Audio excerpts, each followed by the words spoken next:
पीछे घूमने के लिए मजबूर हो जाती हैं, तो आपके सामने तो इतना बेहतर विकल्प मैं दावे के साथ कहता हूं।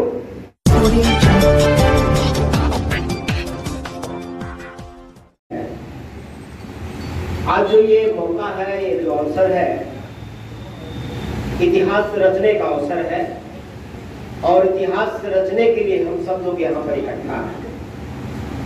आज इस कार्यक्रम में जो ये प्रत्याशी महोदय का जो ऐलान था, ऐलान का कार्यक्रम हुआ और इस कार्यक्रम में, प्रेस कॉन्फ्रेंस के कार्यक्रम में मौजूद हम सबके आदरणीय, हम सबके सम्मानित, हम सबके अभिभावक और 20 पार्टी के राष्ट्रीय अध्यक्ष आदरणीय डॉक्टर मोहम्मद अयूब अंसारी साहब और हमारे सम्मानित प्रत्याशी जो घोसी विधानसभा के उपचुनाव में 20 पार्टी और अम्बेडकर जन मोर्चा की तरफ से संयुक्त प्रत्याशी हैं, माननीय अफजाल अहमद साहब, हमारे साथी अम्बेडकर जन मोर्चा के प्रदेश उपाध्यक्ष भाई ऋषि कपूर आनंद जी और हमारे सम्मानित राष्ट्रीय महासचिव साहब जो हमारे संचालक महोदय हैं और सभी जिम्मेदार लोग यहाँ पर सामने बैठे हैं। मैं नाम तो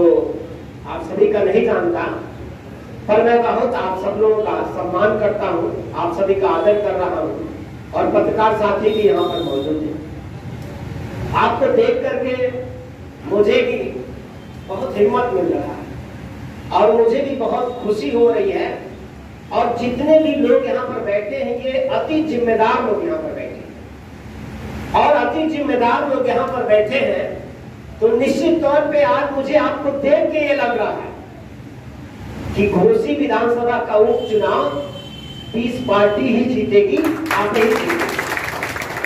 क्योंकि साथियों ये चुनाव हारने जीतने का ही नहीं है, ये चुनाव अपने सम्मान को ऊंचा उठाने का, एक जवाब देने का मौका है।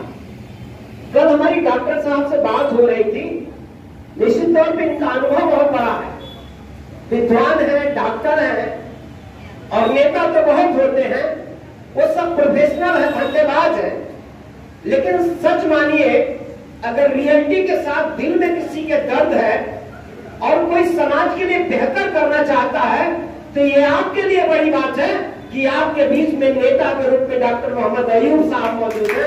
ये आपके बारे में दिल से सोचते हैं और इन्होंने अपनी बात बात में हमसे कहा, भाई निराला जी हमारा समाज भी गजब है, हमारा समाज हराने के लिए काम करता है। लोग और दूसरी पार्टियों के लोग कहते हैं अरे मुस्लिम समाज पे ध्यान देने की जरूरत नहीं है, दूसरी पार्टियों में जो प्यार बना हुआ आपके लिए वो ये कहते हैं कि ये मुस्लिम समाज के लोग, इनको कुछ नहीं चाहिए, जो बीजेपी को हराता है, जो थोड़ा मजबूत देखता है उसी को ये वोट दे देते हैं, ये हराने के लिए काम करते हैं। लेकिन डॉक्टर साहब ने कहा कि आश्चर्य की बात यह है कि हराने के लिए तो काम करते हैं, लेकिन जिसको जिताते हैं उससे कभी ये नहीं पूछते कि हमारा हिस्सा कहाँ है, हमारा सम्मान कहाँ है, हमारा हक कहाँ है। अपने हक की बात नहीं किया, इसीलिए आज भी वो सब हमारा नाम लेते हैं सिर्फ इस्तेमाल करने के लिए, लेकिन हमारी हिस्सेदारी हमको नहीं देते हैं। ये उपचुनाव ये बहुत बड़ा अवसर है कि आपको अपनी ताकत को उभार के पूरे उत्तर प्रदेश के अंदर दिखा देगा। ये मौका है आपके सामने, बहुत सारे लोग आएंगे आपके बीच में, वो बोलेंगे वो मजबूत पड़ेंगे, वो मजबूत पड़ेंगे, वो मजबूत पड़ेंगे। आपको इससे क्या लेना देना? जिसको मजबूत बनाया उसको भी देखा, जो आज मजबूत है वो लगातार हमारे ऊपर उत्पीड़न, हमारा दमन करने की कोशिश कर रहा है और हम जवाब नहीं दे पा रहे, हम सर नहीं उठा पा रहे। तो ये तो हमारे लिए मौका है, हम जीते तब भी और लड़ाई में मजबूती से खड़े हो तब भी। साथियों अगर वोट हमारा सबसे अधिक पड़ेगा साथियों, तो निश्चित तौर पे पूरे प्रदेश के लोग आपकी तरफ देखेंगे। ये मौका आप लोगों के सामने। अभी पत्रकार साथी कह रहे थे ये कितने शर्म की बात है हमारे इस देश के अंदर, आजादी के 75 साल बीत चुके हैं, भारत में संविधान लागू है, ये देश संविधान से चलता है। और कितने शर्म की बात है, पत्रकार साथियों ने कहा कि इंडिया गठबंधन बना। एनडीए तो वही लोग हैं जो हमारा दमन चाहते हैं। इंडिया गठबंधन बना है। उन्होंने कहा कि आपको कहां जगह दिया, आपको कहां पूछा, पूछते तक नहीं आपको। और हम बोलते हैं कि उनको हराएंगे, इनको जिताएंगे, और जिनको जिताएंगे वो आपको पूछते नहीं है। आप जबरदस्ती उनके पीछे घूमे चले जा रहे हैं, जबरदस्ती, और वो आपको भाव ही नहीं दे रहे। आप सोचिए कि कितना वो हर दिन अपमान कर रहे हैं। एक सामने दुश्मन है जिससे हमारी लड़ाई है, और जिसको आप अपना मान रहे हैं, वो हर दिन आपको अपमानित कर रहा है। इंडिया गठबंधन बनाया और कहता है इनकी क्या जरूरत है, इनको तो ऐसे ही हम घुमा लेंगे। वो आपको घुमा रहा। तो ये मौका है, घोसी विधानसभा का उपचुनाव, बहुत बड़ी ताकत हमारी खड़ी हुई है, और अंबेडकर जनमोर्चा पूरी ताकत के साथ आपके साथ है। बहुत सारे लोग सवाल करेंगे कि अंबेडकर जनमोर्चा का यहाँ काम कितना है, तो आपको हम बताएं कि अंबेडकर जनमोर्चा उत्तर प्रदेश के 45 जिलों में बहुत सक्रिय संगठन है। और अभी हम लोगों ने गोरखपुर में एक रैली किया था। आपको अंबेडकर जनमोर्चा की ताकत समझनी होगी तो सोशल मीडिया, गूगल पे डालिएगा, फेसबुक पे डालिएगा अंबेडकर जनमोर्चा, आपको समझ में आ जाएगी। 1 लाख से ज्यादा लोगों को हम लोगों ने गोरखपुर की सड़कों पर खड़ा करके मार्च कराया था। और उत्तर प्रदेश का मुख्यमंत्री वहां रहता है, उत्तर प्रदेश के मुख्यमंत्री का गृह जिला है, वहां पर हम लोगों ने चुनौती दिया है। और सरकार डरी, सरकार हिली, और जब सरकार हिली तो शर्मा कुमार निराला के घर को सरकार ने सीज कराया था। हाई कोर्ट से हम अपना घर चुकाया। जब सरकार ने यह हरकत किया कि शर्मा कुमार निराला का घर सीज करेंगे और शर्मा कुमार निराला को डराएंगे, इस बात से बात पता चल गया कि जो अंबेडकर जनमोर्चा की ताकत है उससे सरकार घबरा रही, क्योंकि हम लोगों ने अधिकारों की लड़ाई लड़ी, मुद्दों की लड़ाई लड़ी। आजादी के 75 साल बीत गए और समाज को यही बता रहे हैं कि जो यूसीसी के नाम पे वो मुस्लिम समाज को दिखा रहे हैं, वो टारगेट असल में मुस्लिम समाज नहीं है, वो टारगेट इस देश का दलित समाज है, वो टारगेट असल में इस देश का आदिवासी समाज है। मणिपुर की घटना आपको बता रही।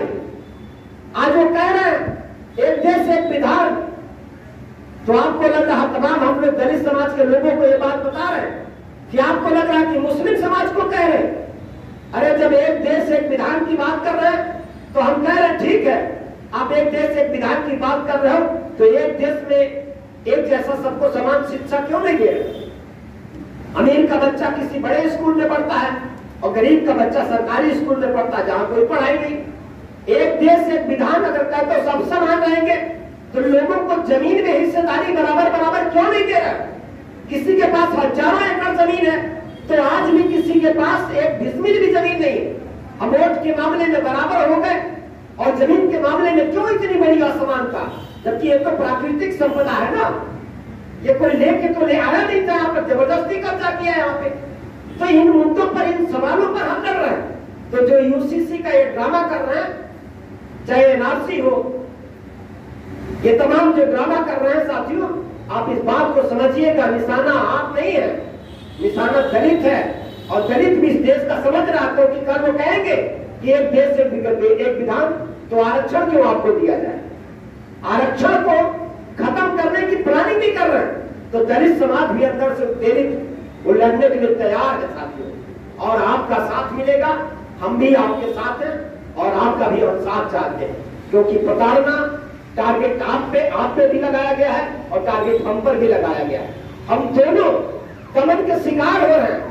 तो दुखिया भाई अगर आपकी उपेक्षा हो रही है तो हम दलितों की भी उपेक्षा हो रही है। निश्चित तौर पे बाबा साहब डॉक्टर अम्बेडकर को भी आपने सहारा दिया है, तो अम्बेडकर जनमोर्चा भी आपसे सहारा मांगती है। और सहारा असल में यही होगा कि इस चुनाव में जो ये घोसी विधानसभा का उपचुनाव है, ये बहुत बड़ा मौका हमारे सामने, ये कोई छोटा मोटा मौका नहीं है। क्योंकि लोकतंत्र में असल जो ताकत होती है वो वोट की ताकत होती है। जो समाज अपने वोट को बड़े पैमाने पे एक जगह इकट्ठा करके दिखा देता है, सारी पार्टियां और सारी सरकारें उसके पीछे घूमने के लिए मजबूर हो जाती हैं। तो आपके सामने तो इतना बेहतर विकल्प, मैं दावे के साथ कहता हूं कि डॉक्टर मोहम्मद अयूब अंसारी जैसा काबिल इस देश के अंदर कोई मुस्लिम समाज का नेता नहीं है। लोग जज्बाती बात भले बोल सकते हैं, लेकिन वो उत्तेजित करने वाली बात जरूर बोल सकते हैं, लेकिन उनके पास मुद्दे नहीं है, उनके पास विजन नहीं है आपके समाज की बेहतरी के लिए, उनके पास कोई योजना नहीं है आपके बच्चों के भविष्य के लिए, उनके पास कोई प्लानिंग नहीं है जो आपको सुरक्षित करे भारत के अंदर। ये अगर कोई प्लानिंग ले सकता है, कोई विजन लेकर आपके बीच में काम कर रहा, तो वो डॉक्टर मोहम्मद अयूब साहब है। साथियों, इस बात को आप समझिए। और जितने लोग यहाँ पर बैठे हैं साथियों, बहुत है चुनाव जीतने के लिए, ये लोग बहुत हैं। अगर आप सब लोगों ने आज के दिन ये कसम लिया, ये संकल्प लिया कि हम चुनाव लड़ेंगे और चुनाव जीतेंगे, तो आज से ही आप लग जाइए। हर व्यक्ति अगर 10 गांव को साध लेगा, हर व्यक्ति अगर ये सोच लेगा कि हम अपने दोस्तों को लेकर के, अपने साथियों को लेकर, अपने मित्रों को लेकर के, हर व्यक्ति ये सोच लेगा कि हम 10 गांव के लोगों को बात समझाएंगे, हम 10 गांव के लोगों के बीच में जाकर अपनी बात रखेंगे, अपने प्रत्याशी महोदय की बात को रखेंगे, डॉक्टर अयूब साहब की बात पहुंचाएंगे।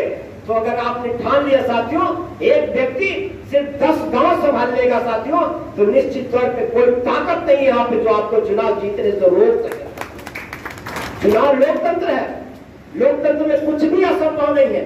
बड़े बड़े लोग चुनाव हारते हैं, बड़े बड़े लोग चुनाव हारते हैं, और चुनाव वो जीतता है जो जनता के बीच में रहता है, जनता के बीच में जो अपनी बात पहुंचा देता है साथियों। तो ये मौका हम लोगों के सामने, ये चुनाव हम जीतेंगे तो पूरे देश में अचानक एक बड़ा मैसेज जाएगा कि डॉक्टर अयूब ही असल में मुस्लिम समाज का और दलितों का हितैषी है, इसलिए डॉक्टर अयूब को लोगों ने साथ दिया है। और यहाँ पर आपके सामने आपको बात रखने के लिए बहुत सारा मौका है, आपके पास मुद्दे हैं, आपके पास आप बात करने के लिए आपके पास सब्जेक्ट है। जिस व्यक्ति ने इस्तीफा दिया है अभी विधानसभा से, आप सोचिए कि यहाँ की लाखों जनता जिन्होंने वोट देकर उस आदमी को जिताया था, उनकी भावनाओं को उसने अपने पैरों से रौंद दिया, उनकी भावनाओं को उसने अपने जूतों से रौंद दिया। उस आदमी को भी सबक सिखाना। ऐसे लोग जो दल बदलू लोग हैं, जो रातों रात दल बदलते हैं, जो सत्ता के लालची लोग हैं, ऐसे लोग जो बेईमान और मक्कार लोग हैं, जनता वोट देती है उनको सत्ता के खिलाफ, बीजेपी के खिलाफ, जनता ने उनको वोट दिया, उनको चुनाव जिताया, और लाखों लोगों की जन भावनाएं जो इस देश के अंदर है, उन जन भावनाओं को रोकते हुए वो आदमी फिर जाके बीजेपी की गोद में बैठ गया। जबकि यहाँ के लोगों ने इसलिए वोट दिया था कि महंगाई से लोग त्रस्त थे, बेरोजगारी पे इस देश की सरकार ने, उत्तर प्रदेश की सरकार ने कुछ नहीं किया। तो ऐसे में साथियों, ये मौका हमारे पास जवाब मांगने का भी और जवाब देने का भी। आप सब लोगों ने अगर संकल्प ले लिया, निश्चित तौर पे मैं आपको देख करके मुझे भरोसा हो रहा है, विश्वास हो गया है कि चुनाव घोसी विधानसभा का जो उपचुनाव है, यह चुनाव जीतेंगे भाई अफजाल अहमद, जीतेंगे डॉक्टर मोहम्मद अयूब साहब, जीतेगी यहाँ अम्बेडकर जन मोर्चा, जीतेगी यहाँ पर पीस पार्टी। इन्हीं सब बातों के साथ आप सभी का स्वागत करते हुए, और आप सभी से मैं हाथ उठा करके दोनों हाथ उठाइए और वादा करिए कि चुनाव जीत कर